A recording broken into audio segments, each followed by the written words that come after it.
You ask Tiger to solve. This deals with linear equations with one unknown. The final result is c equals -1. Let's solve it step by step. Group all constants on the right side of the equation. Subtract 4 from both sides. Group like terms.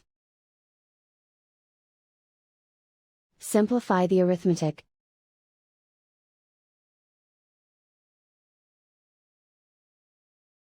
Convert the c into a positive number. Multiply both sides by -1.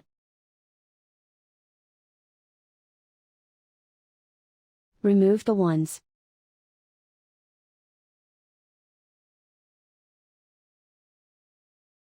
And so the final result is c equals -1.